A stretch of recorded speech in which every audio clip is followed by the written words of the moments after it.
Os Estados Unidos lançaram uma nova vaga de ataques contra o Irão. Em causa, um ato de retaliação contra uma investida de Teherão que visou uma base norte-americana na Jordânia. 2 militares dos Estados Unidos morreram, 4 ficaram feridos e outro está desaparecido. O Comando Central norte-americano disse ter atacado instalações da Guarda Revolucionária, locais de armazenamento de armas e sistemas de vigilância. No entanto, Teherão disse no domingo que pelo menos 50 pessoas morreram e mais de 500 ficaram feridas nos últimos ataques de Washington. A Jordânia é um aliado fundamental dos Estados Unidos, acolhendo importantes bases norte-americanas e dependendo dos equipamentos de defesa aérea dessa nação. O Kuwait, o Bahrein e outros estados do Golfo também ativaram as suas defesas aéreas. Isto numa altura em que as tensões regionais continuam em alta na sequência de confrontos militares por toda a região. 2 grandes focos florestais continuam sem perder força no centro e no nordeste de Espanha. O incêndio nas proximidades de Lamier, lá cerca de 100 km de Madrid, já consumiu quase 13.000 hectares. Foram evacuadas 16 aldeias. As autoridades regionais afirmam que os ventos fortes têm dificultado o combate, com as chamas a superarem os 60 metros por minuto. A Guarda Civil está agora a investigar se o incêndio teve início durante trabalhos agrícolas que envolveram uma ceifeira debulhadora. Entretanto, outro incêndio florestal perto de Orés, na província de Saragoça, consumiu mais de 15.000 hectares. Estão envolvidos cerca de 450 profissionais de emergência, embora as autoridades indiquem que as condições melhoraram durante a noite. Por todo o território espanhol arderam já mais de 70.000 hectares só este ano. As autoridades registaram 18 grandes incêndios florestais, quase o triplo da área afetada durante o mesmo período em 2025.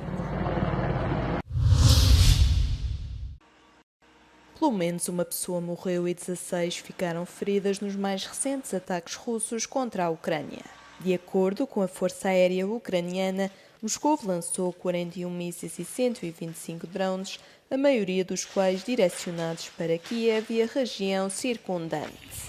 Os serviços de emergência locais indicam que se registaram incêndios em 5 zonas da cidade, com danos em edifícios residenciais, escritórios e instalações industriais. Uma pessoa foi inclusive encontrada morta enquanto as equipas de resgate trabalhavam para salvar várias pessoas de edifícios em chamas. Moscou alegava ter como alvo locais ligados às forças armadas ucranianas. Já Volodymyr Zelensky, presidente da Ucrânia, referiu que a maioria dos mísseis e drones tinha sido direcionada para a capital. O bombardeamento ocorreu um dia depois de um ataque ucraniano em larga escala com drones ter atingido vários armazéns e uma instalação petrolífera na Rússia, causando alegadamente a morte de 8 pessoas. Cabo Verde é um território insular do continente africano, mas não é uma ilha apenas na geografia. O arquipélago é também um país praticamente isolado na proteção dos direitos das pessoas da comunidade LGBT, num continente onde existem nações com índices de igualdade e proteção dos direitos homossexuais e pessoas transgênero muito limitados. Walter Pires, professor e ator de teatro amador, revela que a comunidade vive numa espécie de paraíso, resultado de anos de trabalho e sensibilização. Agora estamos a viver quase um paraíso aqui, mas foi fruto de muito trabalho. Muitos colegas nossos, muitos amigos nossos foram agredidos, como a peça fala, foram apedrejados, foram expulsos de casa, não dão trabalhos para eles. A pouco a sociedade vai abrindo, mas ainda falta muito mais. Em África, o arquipélago é atualmente o país mais acolhedor para a comunidade LGBT, liderando o índice Equaldex entre os países africanos. A nação insular combina uma legislação moderada com a aceitação social mais alta de todo o continente, colocando-a à frente da África do Sul. O país registrou vários avanços no que toca a estes direitos. Em março de 2004, descriminalizou as práticas homossexuais e desde 2008 que a discriminação no emprego com base na orientação sexual é proibida. Apesar do trabalho realizado, há ainda muito por fazer. Há muitas pessoas LGBT, principalmente os travestis, que vão...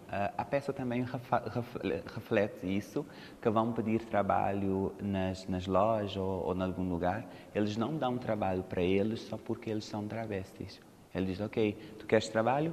Muda de roupa, veste como homem e vens para o trabalho. Cabo Verde tem um índice de igualdade de 68 em 100 pontos, ocupando a posição 31 no ranking global, à frente de países como o Reino Unido e Estados Unidos. Atualmente são cerca de 30 os países no continente africano que criminalizam as relações homossexuais, penalizadas em alguns deles com penas de prisão perpétua e até pena de morte. O Festival de Fotografia de Atenas é o maior certame internacional do setor na Grécia. Este ano, dezenas de artistas de 30 países participam na exposição principal.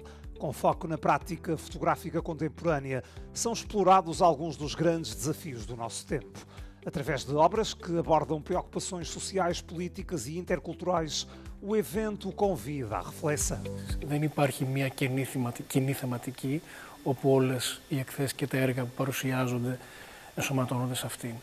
Ούτε υπάρχουν επιμέρους θεματικές κατηγορίες. Τον καλούμε ουσιαστικά να δει τη φωτογραφία πέρα από τη φωτογραφία ως αυτόνομο έργο, αλλά πώς νεματοδοτείται και πώς υπάρχει μέσα στο χώρο, πώς το έργο του ενός καλλιτέχνη συνομιλεί με τους άλλους καλλιτέχνες, πώς επιτυχάνονται συνδέσεις ή ρήξεις μεταξύ τους. Μας ενδιαφέρει να θέσουμε πολλαπλά ερωτήματα πέρα από το τι σημαίνει καλή φωτογραφία. Μας ενδιαφέρει ο ρόλος που καλείται να επιτελέσει φωτογραφία στη σημερινή κοινωνική πραγματικότητα. Πότε η φωτογραφία γίνεται αρχείο, πότε η φωτογραφία γίνεται μαρτυρία, πότε γίνεται μυθοπλασία, πότε γίνεται πολιτική πράξη, πότε γίνεται διαμαρτυρία.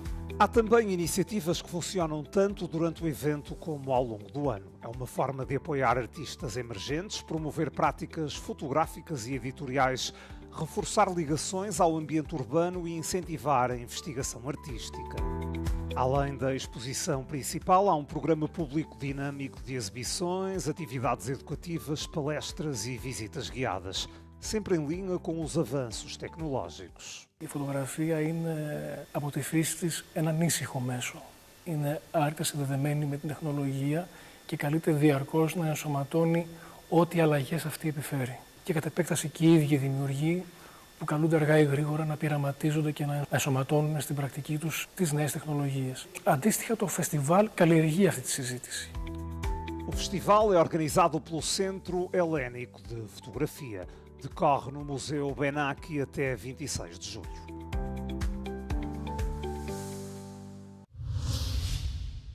A construção e a renovação sustentáveis estão a ser exploradas em Paris como uma potencial solução para o aumento das temperaturas nas cidades europeias. Em junho, uma onda de calor extraordinária atingiu a Europa, batendo recordes de temperatura. Só em França, o fenómeno provocou mais de 2.000 mortes em excesso, segundo as autoridades do país. A construção de edifícios e a sua ocupação representam cerca de 35% das emissões de gases com efeito de estufa na União Europeia, de acordo com a Agência Europeia do Ambiente. Em Paris, o arquiteto Adrien Paulin explica por que razão a construção sustentável gera menos emissões. L'éco-construction a l'avantage d'être décarbonée, c'est-à-dire qu'elle emmagasine beaucoup moins d'énergie dans ses techniques, dans sa fabrication. Dans les matériaux également, il demande moins de transport, moins de transformation.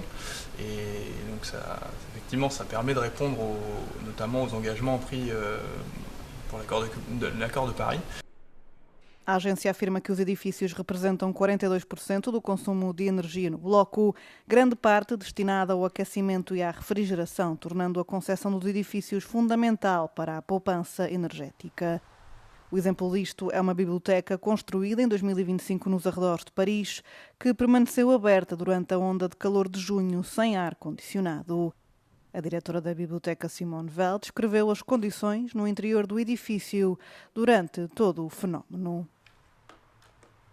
Alors, jusqu'à 35-36 degrés à l'extérieur, nous avons réussi à maintenir une température interne à 23 degrés 5, 25 degrés 5. Par contre, avec la vague de chaleur inédite qui s'est produite la semaine dernière, donc quand les températures étaient à 41-42 degrés, au maximum, vraiment le samedi soir, on avait atteint les 32. C'est beaucoup, mais on reste dans les 10 degrés de moins que l'extérieur. Dos maiores obstáculos à construção ecológica passa pelo custo, com os projetos a serem frequentemente 15% a 20% mais caros do que a construção convencional. Há ainda a falta de conhecimento do setor. C'est aussi la méconnaissance, parce que ça demande d'adapter tous les process pour les entreprises. C'est plus du ciment qui sèche très très vite, c'est plus des boulons qu'on vient enfoncer comme ça avec une visseuse qui est déjà très industrialisée, etc. C'est tout un apprentissage, c'est un vrai savoir-faire. O vice-presidente da Câmara de Paris, responsável pela pasta da habitação, afirma que a cidade tem utilizado apenas isolamento de base biológica nas renovações de edifícios públicos desde 2020. Proprietários de segundas habitações continuam a ser um obstáculo. Parce qu'il y a près de 30% des logements privés qui sont des logements vacants ou des résidences secondaires. Donc les propriétaires de résidences secondaires qui sont nombreux dans les bouilloires, dans les quartiers anciens du centre de Paris où il y a beaucoup de bouilloires thermiques. Comme ils n'habitent pas là, ils votent contre les travaux. Baudry sugere reduzir os impostos sobre materiais de construção ecológicos, como madeira, palha ou produtos à base de terra, para minimizar os custos deste tipo de construção. A União Europeia tem como objetivo edifícios com emissões zero até 2050, mas segundo o Bloco, 75% do parque imobiliário europeu continua a ser energeticamente ineficiente.